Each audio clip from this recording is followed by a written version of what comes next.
the Speaker of the National Assembly, the Chairperson of the National Council of Provinces, Deputy Speaker of the National Assembly and Deputy Chairperson of the NCOP,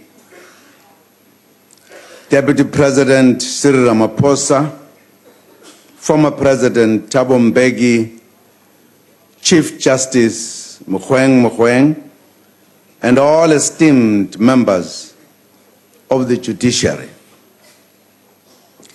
ministers and deputy ministers, premiers, and speakers of provincial legislatures, chairperson of SALGA, the heads of Chapter 9 institutions,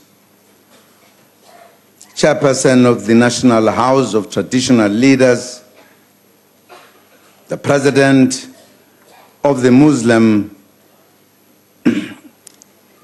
Judicial Council, and all leaders of faith-based organizations, the former Speaker of the National Assembly, Dr. Frene Ginwala, veterans of the struggle for liberation, members of the diplomatic corps, fellow South Africans. Good evening, Sanbonani, Molweni, Dumelang, Khwenand, Lochani, Ripelile, Dimategwan.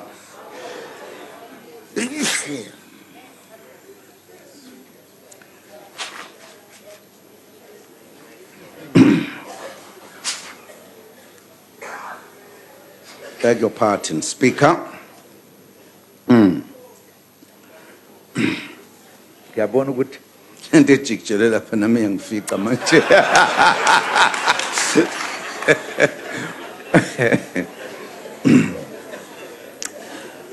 Honorable members, thank you, Madam Speaker and Madam Chairperson, for this opportunity to address the joint sitting of Parliament.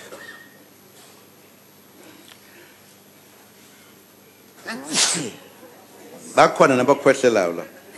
Ibatholile nabo.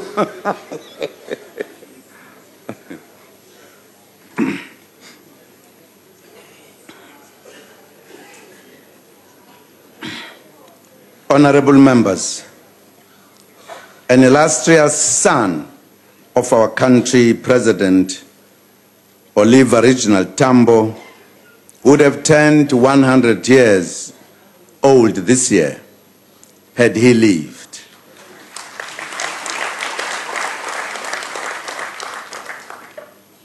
This selfless patriot spent his adult life to a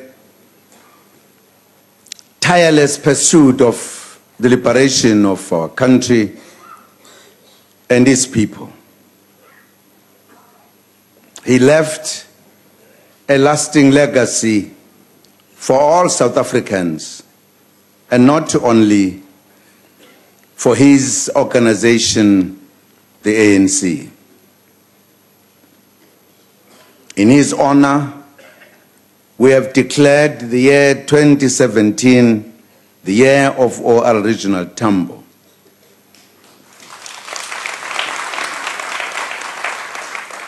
It is the year of unity in action by all South Africans as we move South Africa forward together. We have the pleasure to host members of the Tambo family this evening, Mr. Dali Tambo, with his wife, Rachel, and their son, Oliver Tambo Jr.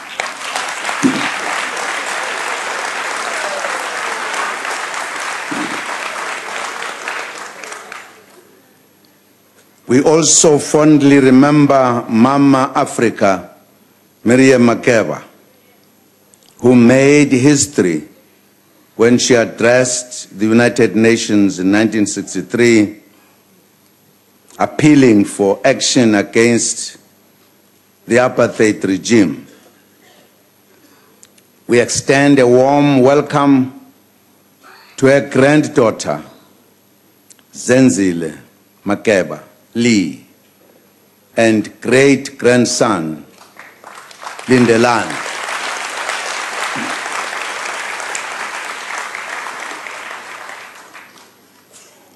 Compatriots, in this 23rd year of our freedom, our mission remains the quest for a united, democratic, non-sexist, non-racial, and prosperous South Africa. Guided by the National Development Plan, we are building a South Africa that must be free from poverty, inequality, and unemployment. While the global economic environment remains uncertain, indications are that we have entered a period of recovery. We anticipate an economic growth rate of 1.3% in 2017, following an estimated 0.5% in 2016. However, the economy is still not growing fast enough to create the jobs we need. There are some of our people, including youth, who have not worked for years. It is for this reason that we decided to focus on a few key areas packaged as the 9-point plan to reignite growth so that the economy can create much-needed jobs. The focus areas include industrialization, mining, and beneficiation, agriculture and agro-processing, energy, SMMEs, managing workplace conflict, attracting investments, growing the oceans economy, and tourism. We also added cross-cutting areas such as science and technology, water and sanitation, infrastructure, transport infrastructure, and broadband rollout.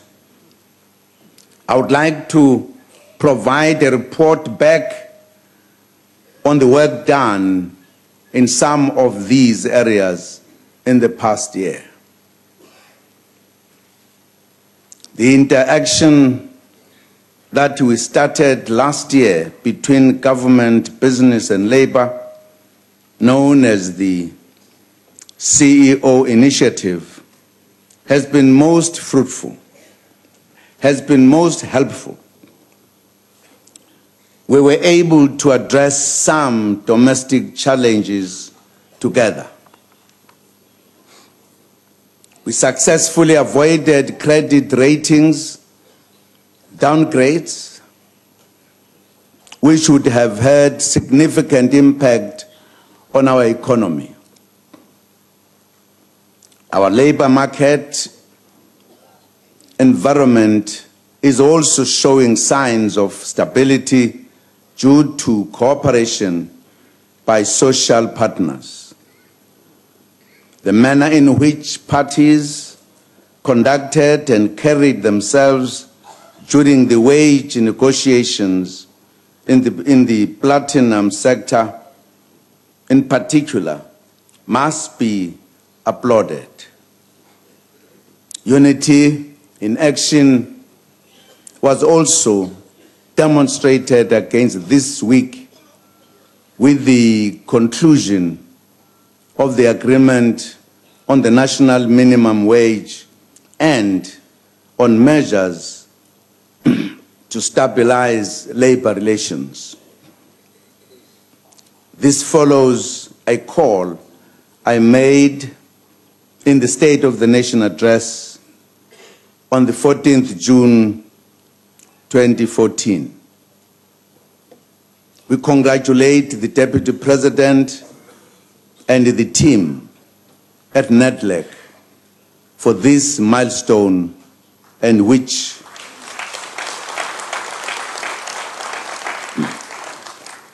them well for work that still needs to be done. Compatriots, the extension of basic services to the people continued in the past year as we pursued a better life for all. To date, nearly 7 million households have been connected to the grid and now have the electricity.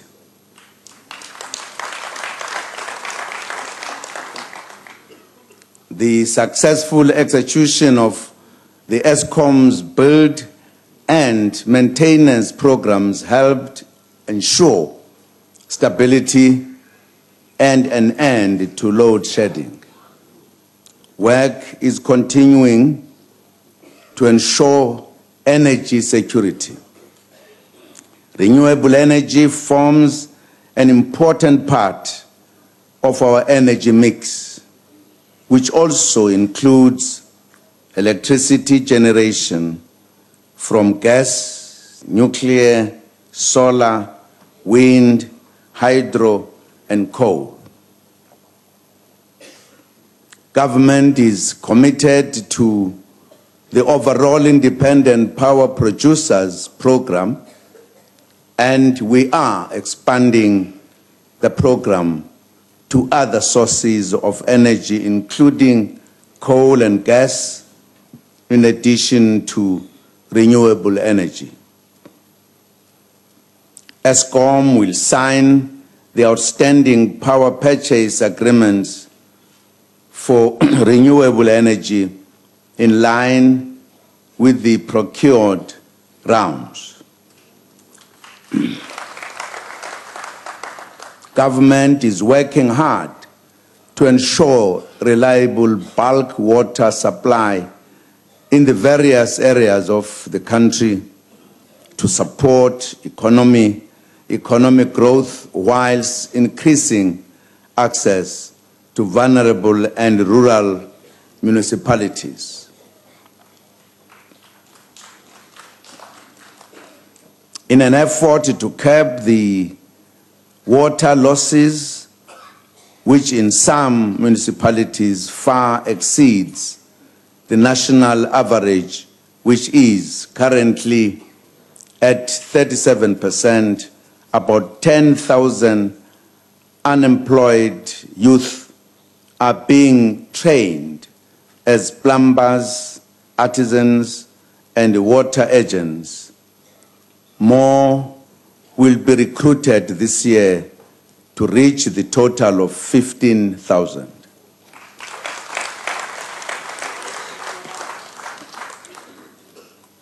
We call upon municipalities to support the War on Leaks program.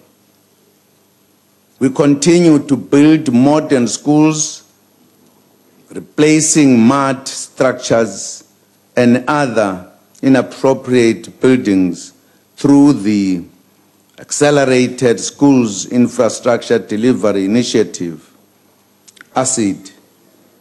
This gives our children dignity. A total of 173 inappropriate structures have been eradicated since 2011. In total, 895 new schools now provide a conducive learning environment for our children.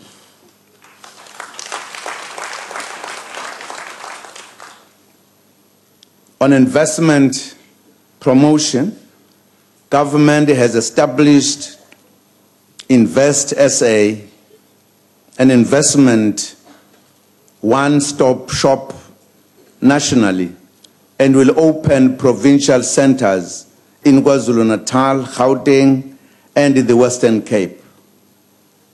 The message is clear to the affected government departments. There must be no undue delays and no unnecessary red tape. From issuing licenses to visas, we should make it easy to do business in South Africa.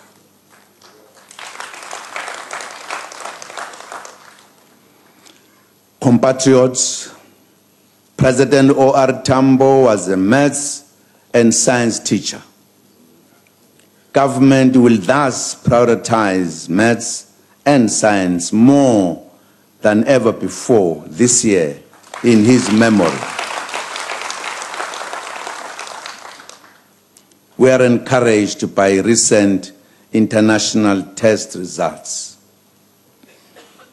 The results in the trends in international mathematics and science study and the Southern and Eastern Consortium for Monitoring Educational Quality show that the performance of South African learners is improving.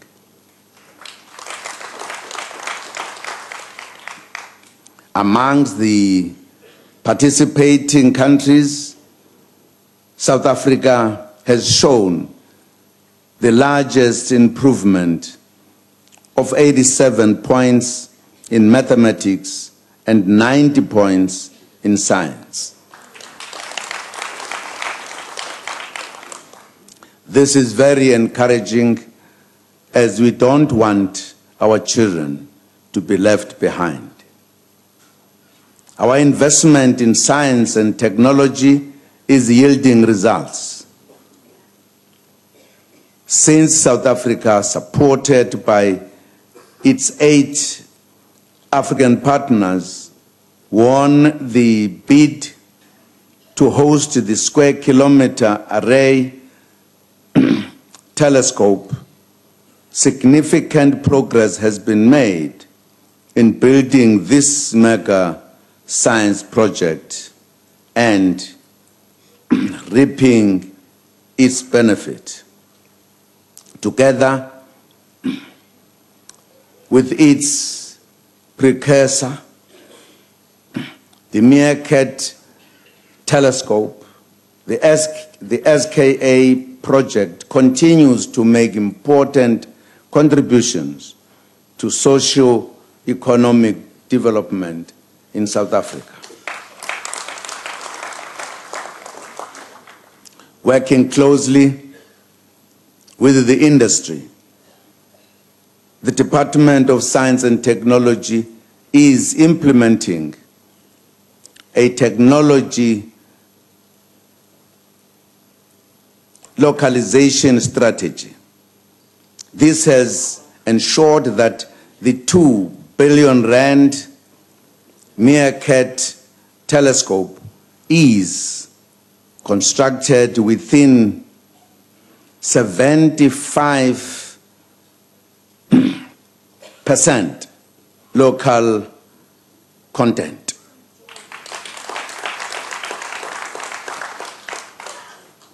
This has led to job creation in the Northern Cape and diversification of the economy through the creation of artisan and maintenance jobs and the promotion of science as a career of choice.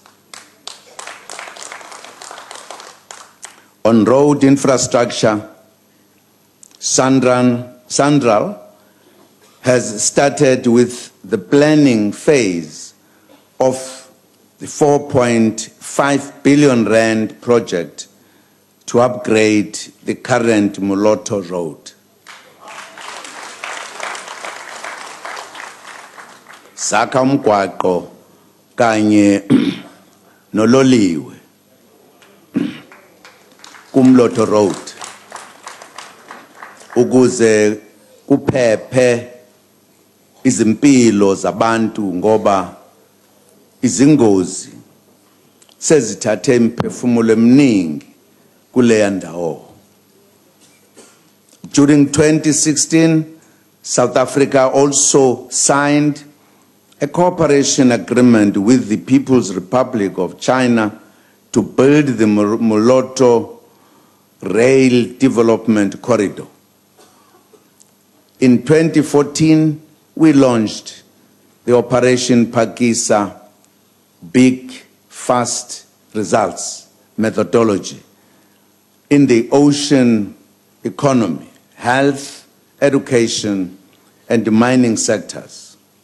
The purpose was to find a few key projects where we could unlock growth in implementing the NDP. All projects are proceeding well. The South African Navy also participates in the Pakisa project and is preparing to host the government garage concept for all state-owned vessels in Simonstown, including the maintenance and repair of government-owned vessels through the newly established South African Navy Armscott-Dinell Partnership.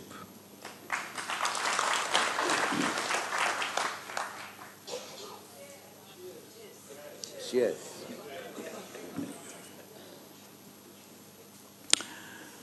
We had identified tourism as a key job driver. We are thus pleased that our tourist arrival numbers for the period January to November 2016 increased to 9 million, an increase of just over 1 million arrivals from 2015. This represents a 13% growth in tourism arrivals. Government runs effective poverty alleviation programs such as the expanded public works program. In addition, social grants now reach close to 17 million people, mainly older persons and children. Many families would not be able to put food on the table if it were not for social grants.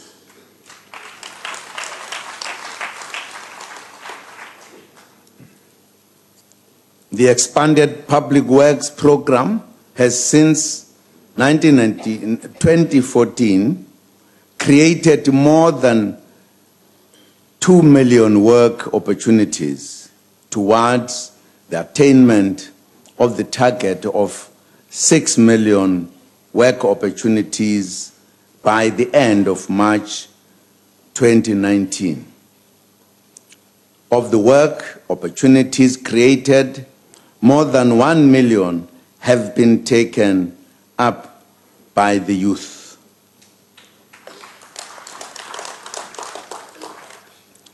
During 2015-2016, more than 61,000 work opportunities were created through the environmental programs such as working for water, working for wetlands, working on fire, and working for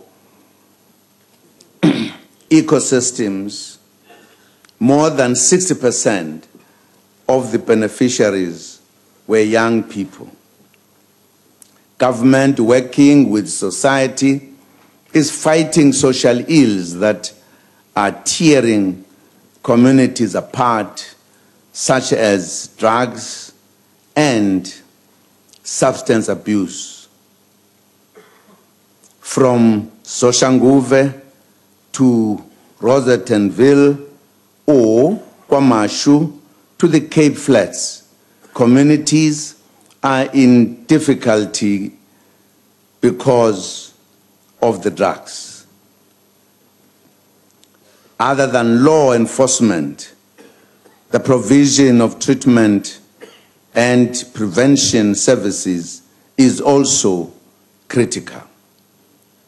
The Department of Social Development is building new public treatment centers in provinces where there are no such facilities. In the Northern Cape, Northwest, Limpopo, Free State, and the Eastern Cape. Working together, we will save our youth from drugs.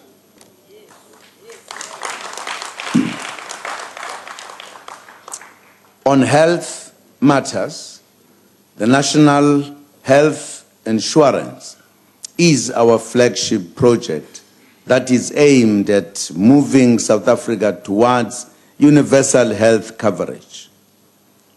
The NHI will be implemented in a 14-year period in 3 phases.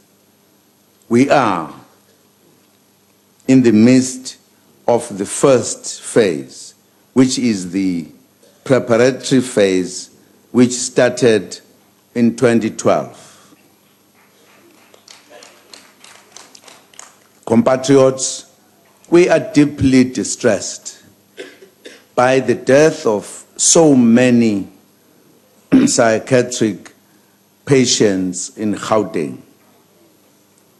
Mentally ill patients are some of the most vulnerable members of society who need protection from the state itself and society as a whole.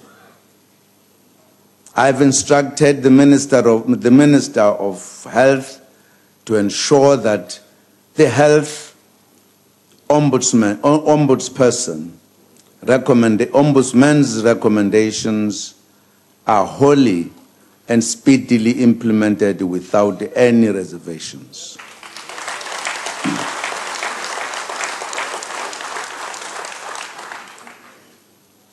We welcome the recommendation of the health ombudsperson that there is an urgent need to review the National Health Act of 2003 and the Mental Health Act of 2002 with a view that certain powers and functions revert back to the National Minister of Health.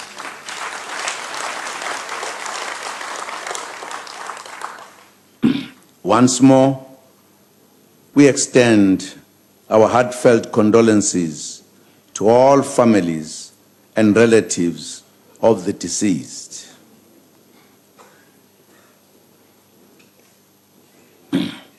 Honorable members, government will provide support so that families do not face this burden alone.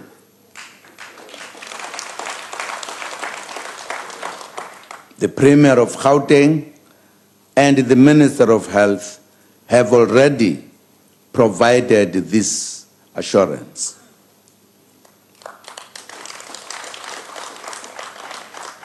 A lot more work has been done in the past year in implementing the 9-point plan and all our programs. Ministers will report further on the programs during the budget votes. Honorable members, I would now like to speak on our priorities for the year ahead. Political freedom alone is incomplete without economic emancipation.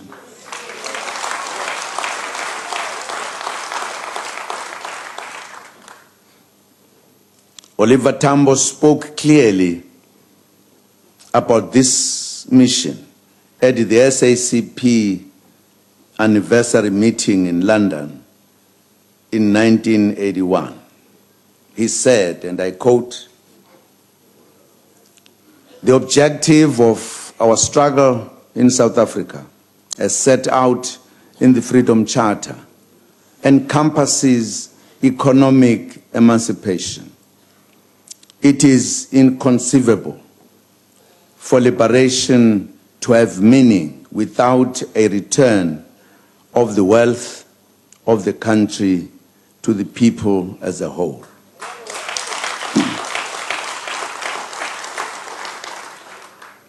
To allow the existing economic forces to retain their interests intact is to feed the roots of racial supremacy and exploitation.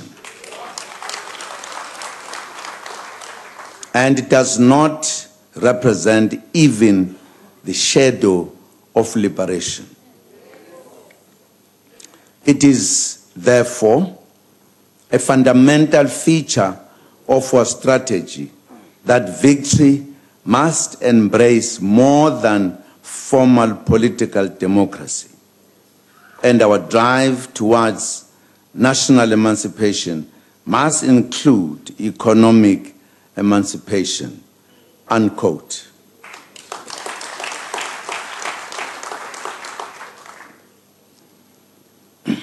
What do we mean by radical social economic transformation? We mean fundamental change in the structure, systems, institutions, and patterns of ownership, management, and control of the economy in favor of all South Africans, especially the poor, the majority of whom are African and female.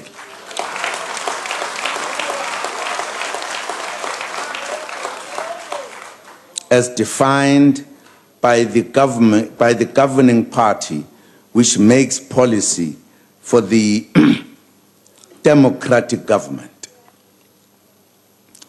22 years into our freedom and democracy, the majority of black people are still economically disempowered. They are dissatisfied with the economic gains from liberation. The gap between the annual average household incomes of African-headed households and their white counterparts remains shockingly huge. White household earn at least 5 times more than black households, according to Statistics South Africa. The situation with regards to the ownership of the economy also mirrors that of household incomes. Only 10% of the top 100 companies on the Johannesburg Stock Exchange are owned by black South Africans, directly, achieving principally through the Black Empowerment Codes, according to the National Empowerment Fund. The pace of transformation in the workplace, the implementation of affirmative action policies as required by the Employment Equity Act also remains very slow.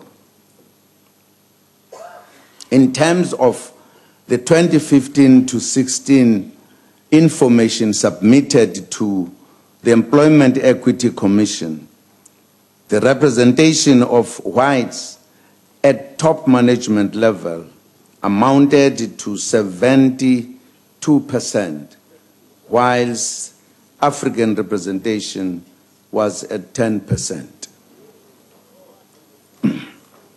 The representation of coloreds stood at 4.5% and Indians 8.7%. The report further provides that white South Africans, in particular males, are afforded higher levels of recruitment, promotion, and training opportunities as compared to the designated groups. At the level of gender, at senior management level, males remain dominant at 67.6% and females at 32.4%. The skewed nature of ownership and leadership patterns needs to be corrected.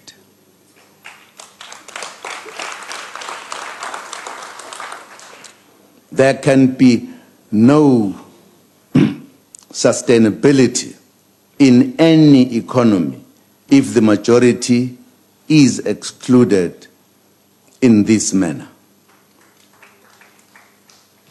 In my discussions with the business community, they accepted these transformation imperatives. Today, we are starting a new chapter of radical socio-economic transformation. We are saying that we should move beyond words to practical programs.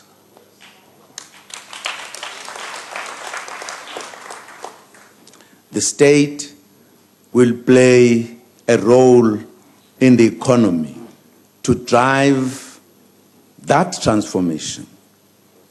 In this regard, government will utilize to the maximum the strategic levers that are available to the state.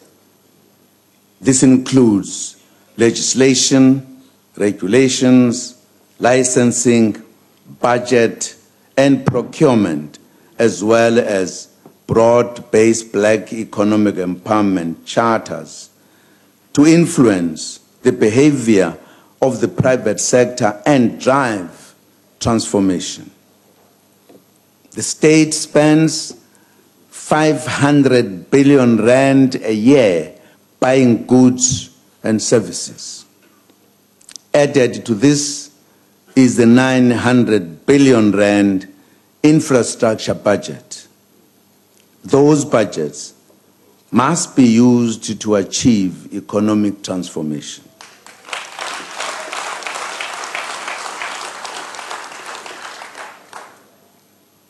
As a start, the new regulations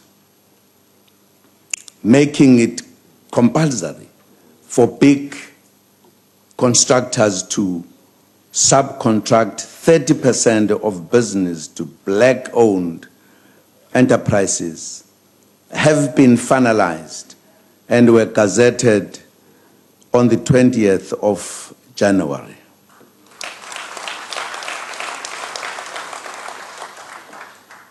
Through such regulations and programs, government will be able to use the state buying power to empower small enterprises, rural and township enterprises, designated groups, and to promote local industrial development.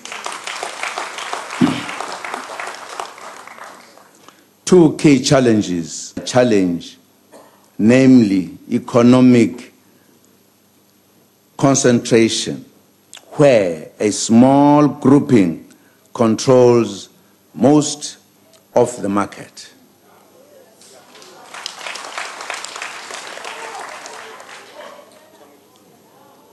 During this year, the Department of Economic Development will bring legislation to Cabinet that will seek to amend the Competition Act. It will, among others, address the need to have a more inclusive economy and to deconcentrate the high levels of ownership and control we see in many sectors. We will then table the legislation for consideration by Parliament. In this way, we seek to open up the economy to new players, give Black South Africans opportunities in the economy, and indeed help to make the economy more dynamic, competitive, and inclusive. This is our vision of radical economic transformation.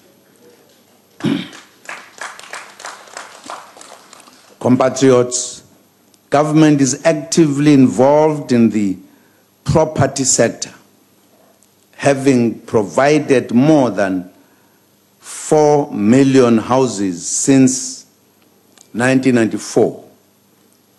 This sector in our country is valued at approximately 7 trillion rand, with the subsidized sector being valued at 1.5 trillion rand. However, less than 5% of the sector is owned or managed by Black people, and Africans in particular.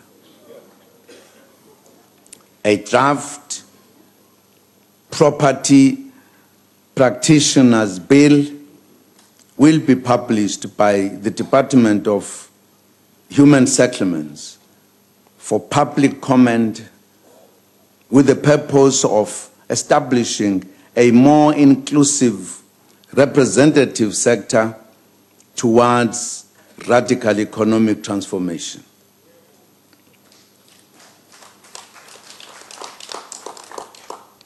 Among key priorities this year, government will also address the increasing delays and backlogs in registration and issuing of title deeds to beneficiaries of housing projects funded by the capital subsidy.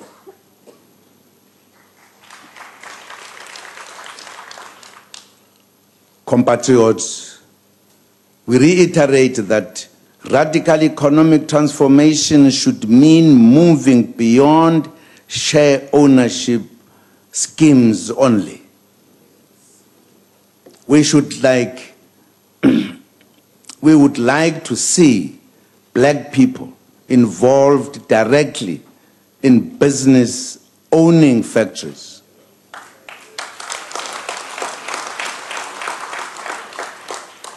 The development of the Black Industrialist Program is thus critical. The program has from inception supported more than 22 entrepreneurs.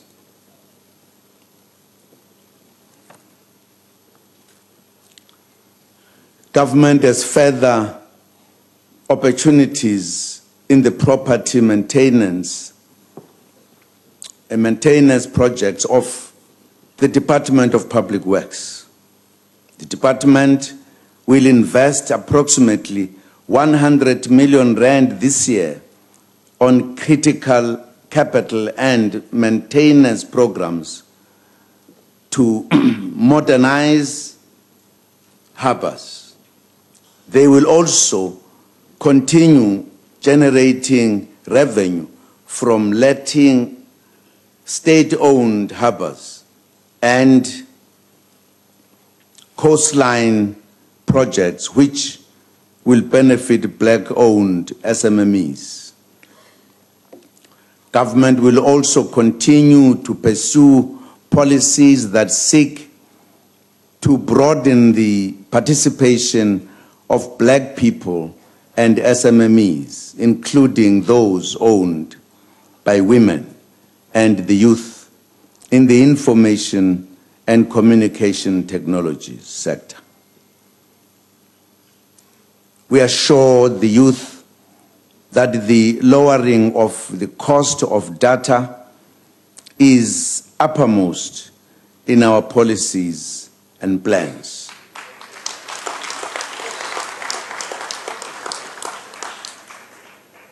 Compatriots, mining has always been the backbone of our economy and an important foreign exchange earner. We welcome the recovery in commodity prices, which has resulted in an upswing in mining output.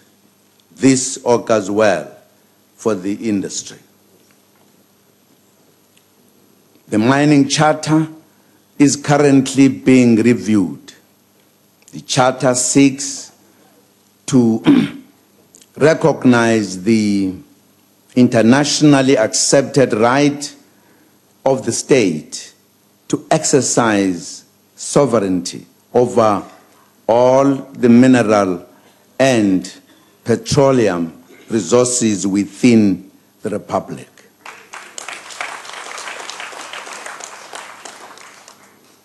It is also aimed at helping the country to de-racialize the ownership of the mining industry. This will help ensure the stability of this industry. We trust that discussions between government and business on the charter will yield results so that the process can be finalized. We'll continue to pursue direct state involvement in mining. The Mining Company of South Africa bill will be presented to Cabinet and Parliament during this year. The Minerals and Petroleum Resources Development Amendment Bill was sent back to Parliament so that issues relating to the public consultation process undertaken by provincial legislatures can be addressed. We trust that it shall be processed and returned for finalization without much delay so that the concerns relating to uncertainty raised by business can be resolved. Government continues to work with other stakeholders to combat illegal mining, to save lives, and to prevent the trafficking of precious metals and diamonds. We also continue to place great emphasis on the health and safety of mine workers, which is so crucial to the sustainability of the mining sector. Working with the mining companies, we can ensure that lives are protected at all times. The tragic accident that occurred at Lily Mine outside in Mpumalanga earlier in 2015 is the first of its kind that we have experienced since the dawn of democracy. The families are going through immense pain and frustration.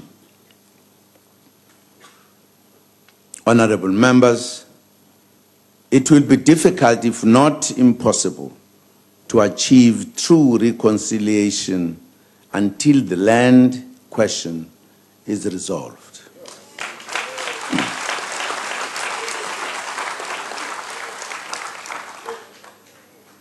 Only 8 million hectares of arable land have been transferred to black people, which is only 9.8% of the 82 million hectares of arable land in South Africa. There has also been a 19% decline in households involved in agriculture from 2.9 million in 2011 to 2.3 million households in 2016. We had stated our intention of using the Expropriation Act to pursue land reform and land redistribution in line with the Constitution.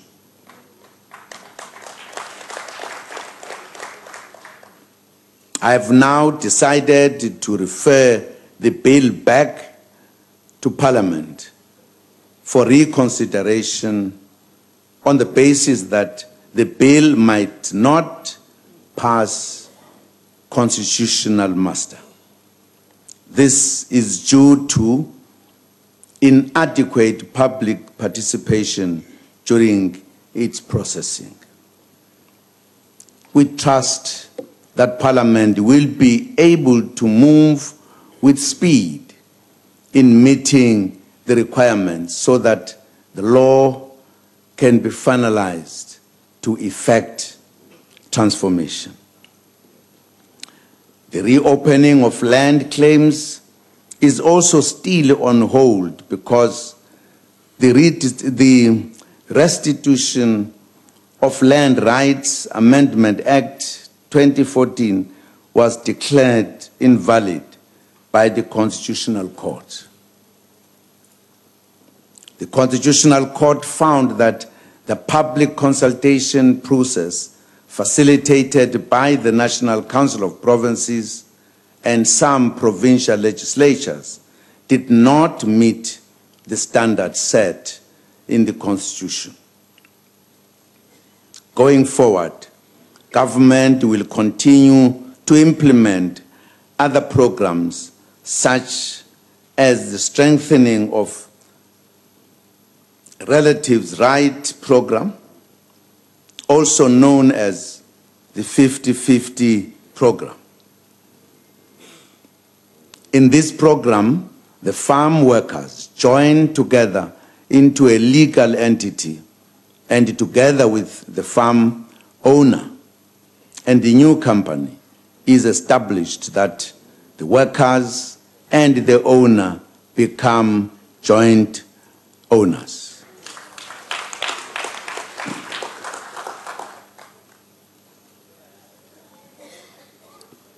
Yes. Yes.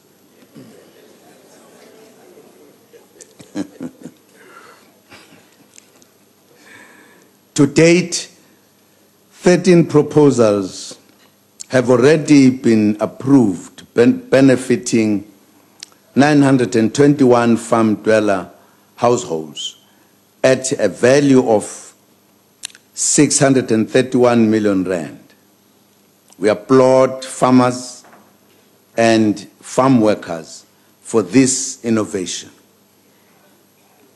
Most importantly, we appeal to land claimants to accept land instead of financial compensation.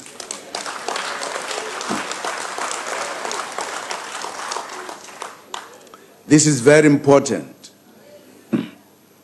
You accept finance, you use it, in a short time it's gone, the land remains. Land has a value for you, so it is important that you remain with the land rather than with the money. I think we were not very meticulous at the beginning by saying you can choose money or land. I think we should have just said the land is brought back to you, you keep it.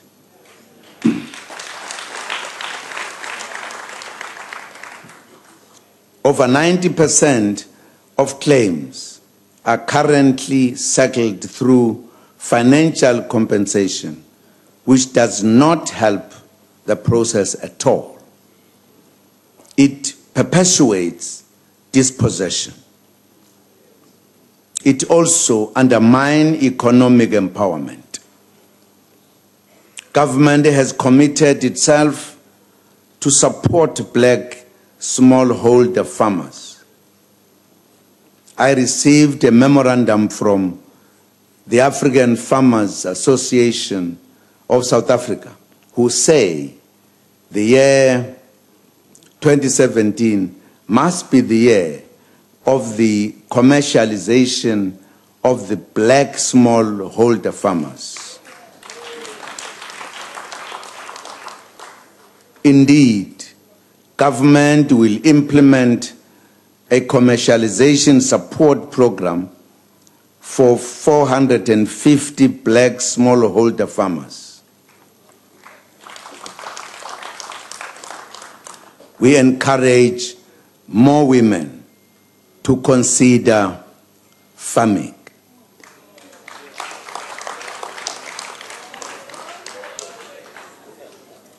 I have as a special guest today the 2016 Female Farmer of the Year, Miss Vanessa Jansen.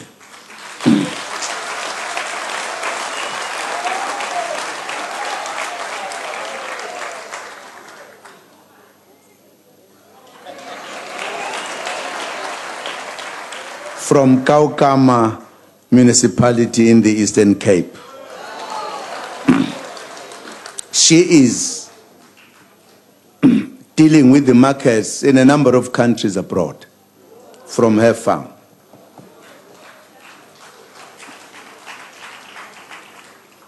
Compatriots, our farmers, went through a difficult period last year because of the drought.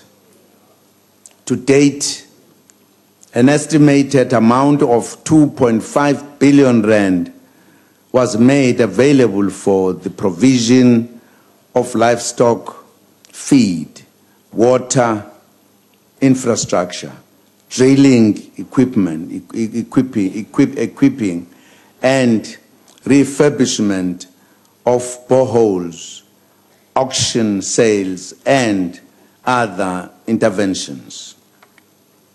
Furthermore, the Industrial Development Corporation and the Land Bank availed funding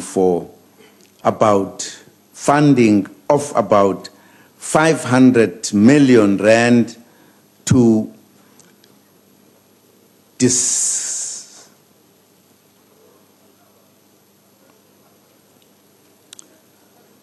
help farmers to manage their credit facilities and support with soft loans.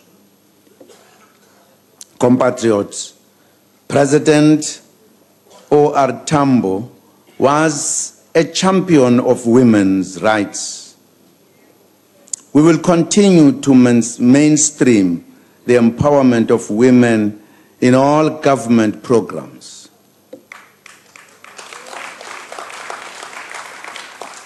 Government will continue to prioritize women's access to economic opportunities and, in particular, to business financing and credit.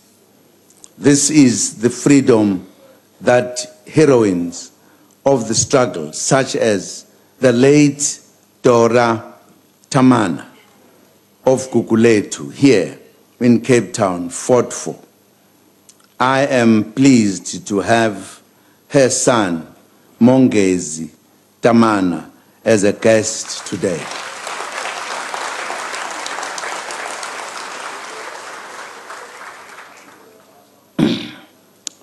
He's proceeding with his studies, and he loves maths.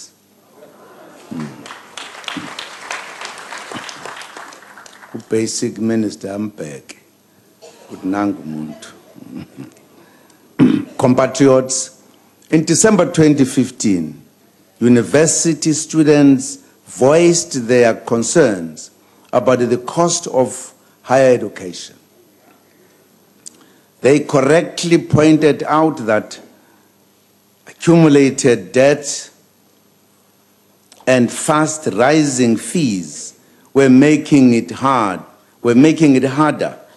and harder for those who come from less privileged households to enter and stay within the education system until they complete their studies. It is for this reason that when university students expressed genuine concerns about being excluded from universities, our caring government responded appropriately by taking over the responsibility to pay the fee increase for the 2016 academic year.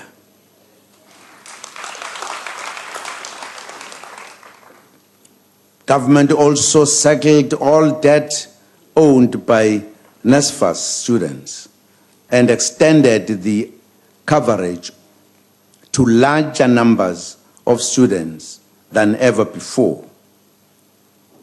At the time of tabling the 2016 medium-term budget policy statement, our government announced additional measures aimed at making higher education accessible to more students from working-class families.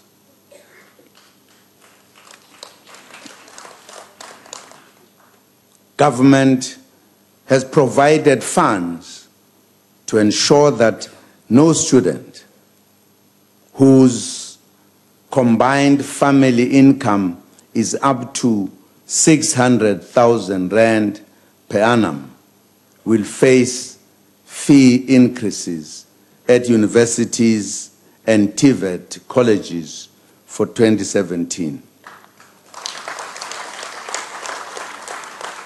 All students who qualify for NSFAS and who have been accepted by universities and TVET colleges will be funded.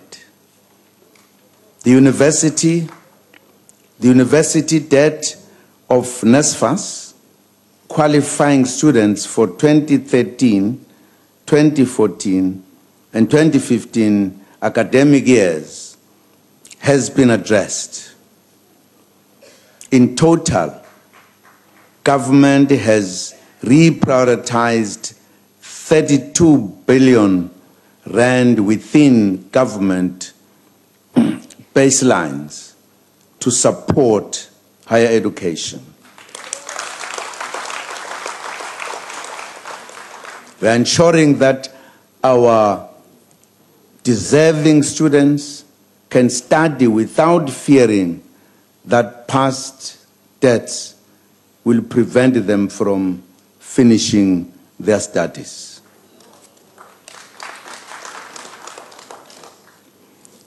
In the remaining years of this administration, our policies will respond directly to the following concerns that the students have placed firmly on the table. Firstly, the students have expressed concern that the NSFAS threshold of 122,000 rand is too low. we will have to look into this matter with the view to raising the threshold on the phased basis in the period ahead. Secondly, the students have pointed out that the full cost of study at some universities is higher than the subsidy that NSFAS provides.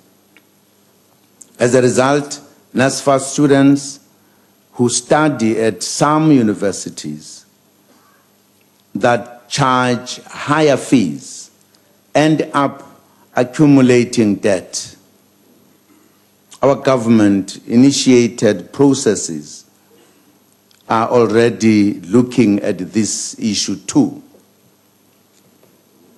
Honorable members and fellow South Africans, students and their parents should understand that the needs of